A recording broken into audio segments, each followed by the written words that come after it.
Hi guys, we are so excited to be here at the studio of Rock Rabbit. We're being hosted very kindly by Gary to find out some more information about his company, a company which we share very similar history with and a very similar cause, both small, local South African companies with origins in trail running and doing it for the love of the sport.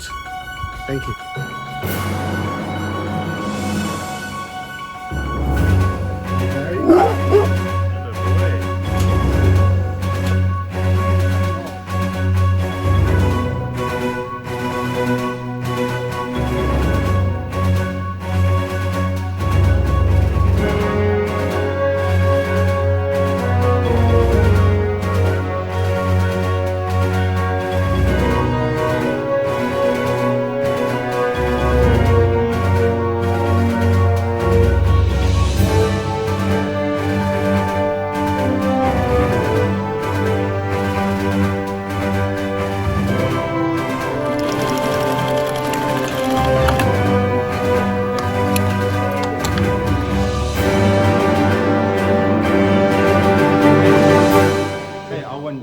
Sexy.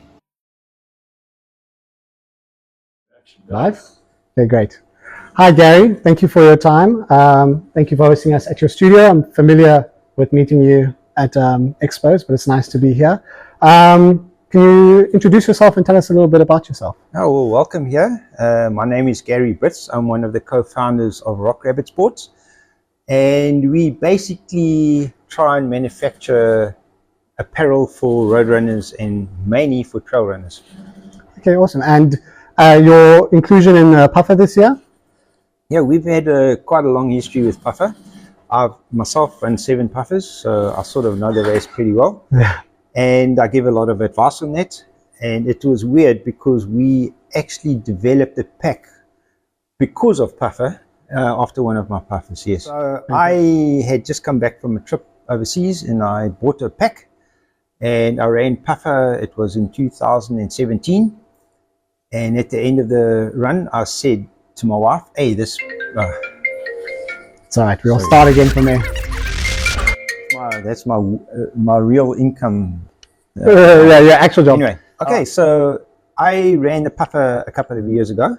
And at the end of the race, I said to my wife, hey, I didn't like the pack that I just purchased while I was on a trip in Hong Kong. Mm. And she asked me what did I want. So I explained to her what I needed. I needed more of my equipment in the front, especially the stuff that I'm going to use more often instead of the back. Mm. And a few weeks later, she actually came along with this pack. And I said, wow, that's fantastic. And after a couple of versions and changes here and there and whatever else, we came for a product. And a friend of mine asked Gary, where did you get this amazing pack? So I said, no, we made it. And then eventually one thing led to the next, and we started developing the Rock Rabbit packs. Rock Rabbit describes very much trail running, you know, running through the trails, bouncing up 1 or 2 rocks or down rocks or whatever else. So we thought, hey, Rock Rabbit's a cool name. Yeah. Now, obviously, the Harsens is where the name Rock Rabbit comes from. So Rock Harsens, and it's very endemic to the Western Cape. And this is where we are. Yeah. And your product range, can you talk us a little bit through that? What is you mentioned how your wife made your first carry bag for you. Is there any product that is the most similar to that first version? Okay, so the first version we made was very similar to this. This is our version 1, what we call our version 1 trail. But then, you know, I think the importance was that we started listening to our customers, and some of our customers asked for something less than this, and some of the customers asked for something more. So on the left-hand side here, we've got some of our version 3 Ultras, and the version 3 Ultras is for guys that are running 100 Ks or 100 milers. And then we've also got a minimalistic one, which is our version 2, which really is cool for very short runs or guys running road runs and stuff like that. We've actually made a lot of these for some of the clubs as well. So we've tried to listen to our customers. On top of that, you know, we've made other things like handholds, we've made belts, similar to this one here. You know, we've made bucket hats. As our customers talk to us, we listen and we see if we're able to do it, and we do it. This is the only imported stuff. My ethos is that I want to try and manufacture everything locally, source everything locally, and use local labor and try and create employment. And that's pretty much what we're trying to achieve. That's incredible. And I see you also have some nice like merchandise apparel range as well. Yeah, so we've tried to make it a little bit more fashionable than just functional. So we've We've done some designing, and this is our popcorn range. And yeah, we every year we're trying to do something new and creative and trying to keep our customers repurchasing, and that's the idea. I love the name Popcorn as a popcorn range, and I think it's such a nice, attractive looking piece of equipment as well. I see you have a good blend of like very basic colors and also very nice fashionable colors for those that want to stand out on the mountain. We've got two types of customers: those that want to stand out and look fashionable, and those that just want to have a functional piece rather than not show presence. I think the sport we are in, there's a certain amount of fashion and certain amount of people that want to stand out. I want sexy. A newbie runner, either in the PUFfeR or the PUFfeR or just a newbie runner in general, what do you think is a good product from your range to get them familiar with wearing a race pack? Because a lot of people don't start with race packs. What would you suggest is like a good starting point? It depends on your objective. So if you just running a park run or a short trail run, then you want to go for this version to just road. This is a very minimalistic one. You don't need more than that. But if you're running something like the PUFfeR, for example, and you need all the compulsory equipment and the hydration and that kind of stuff, or anything up till about 60 kilometers, let's say Ultra Trail Drakensberg or the Mutt or one of those big races, then you want to look at something like the version 1.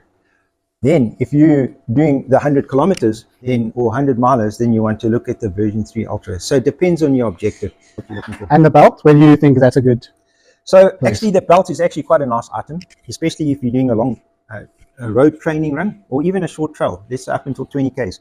You can pretty much fit everything in here, including your soft bottle in the back. This belt is specifically designed for a soft bottle, your cell phone and your keys and whatever else. Okay. So that's quite cool on that one. So a lot of my training runs I do up till 30 Ks on the road.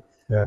I use this belt. In fact, I've just run the comrades and one of the guys on the route was wearing one of these belts and he said, "Hey Gary, look at this, here's the belt." You know, so that's quite cool. That is very cool to see. Yeah. Okay, thanks Gary for providing so much information on your brand. I also know that you're a very experienced runner, both in the PUFfeR and just in general. It was hard to miss your corner of medals there, very impressive. Talk us through your first experience in the PUFfeR. What did you kind of see in aid stations in that first run, and what could a runner expect this year for aid stations? Okay, so the first 3 PUFfeRs I ran, it still started at Cape Point, so it was 85 Ks, and the first 15 Ks was basically running out of Cape Point Reserve. But since then, it's changed now, and it's shorter. It's a 65 kilometer race. Just remember, with PUFfeR, 2/3 of it is road, so you have to be road fit as well as trail fit. I know a lot of guys start the PUFfeR on the road, with road shoes, and then as soon as they get to the trail, they swap out into trail shoes. So you don't have to start. That's important when it comes to equipment. The other thing is that the seconding tables are very well stocked. From the start, you can pretty much get everything you want. You must remember, for trail running or any running, you have to try and eat every 45 minutes to an hour. That's very, very important. I try and eat real food instead of maybe the sugary goos and that kind of stuff. I try and eat real food. That's very, very important. Now, I find with trail running, you use a lot more power, so you need long-lasting energy rather than a sugary spike. So the seconding tables will basically start at the bottom of radial. When you get to the top of radial at the dams, you'll get seconding tables at Black Hill. So all the way through, there's a lot of tables. The most famous one, obviously, is the West Coast table on Lions Head, and all of them are extremely well stocked. You've got a lot of enthusiastic supporters that man these seconding tables, and you've got everything from potatoes to jelly babies to Cokes to whatever. So I know a lot of runners have sort of progressed towards the gels and that kind of stuff, but I think trail runners like to eat real food. Yeah, that's the important part. So people can expect a very traditional, old school food available, which is nice. You know, yes, and at the end of the last table, which is a West Coast table, they have pancakes, they have hot soup. Wow. Yeah, they have quite a lot of nice things. And in fact, you can have a beer there as well, or a glass of wine. So more than enough motivation to at least get there. For the last 3 kilometers, it's actually quite a cool motivation to have. Yeah, no, that sounds amazing. But you mentioned how it's important to hydrate or refuel at intervals, 30 minutes, an hour. So obviously that means that there's a lot of importance as well to carry some stuff on you, because you can't be reliant on the tables. So in terms of your packs, how would you recommend for a newbie? What's the best way for them to stock their race packs? Okay, for the PUFfeR, in fact, the first 2/3 of the race, you don't need a pack. Okay. So you can rely on the seconding tables just like a normal road run. You know, a lot of road runners don't take packs. They rely just on that. I do carry a handheld water bottle, so for the first lot. But from Constantia Neck, it's compulsory that you have to have a pack. So the pack that I use is similar to this pack, and there's some compulsory equipment. Okay. You have to have a first aid kit. In the first aid kit must be a space blanket. You have to have at least 1 liter of water, so you have your 2 500ml bottles there. You have to have a sealed-seamed jacket, and you have to have a long pants. It depends on the conditions. Sometimes the race organizers say, okay, it's going to be a nice sunny day, you don't need it, but you need that. You need a whistle. That's part of the compulsory equipment. You need a buff, and you need a hat, and you need to have some sunblock, and you need to have at least enough nutrition for 3 hours of running. Now, you do get 2 stations at the Overseer's Hut on top, and you get at McClare's Beacon. There are 2 seconding stations. The one at McClare's Beacon, obviously the guys have to get up there, so they've got very limited stuff, so it's better to be in there. Yeah. So those are the kind of compulsory equipment stuff that you have to have, and they do a kit check at Constantia Neck, so you need to have that with you. So this is the kind of pack that you need.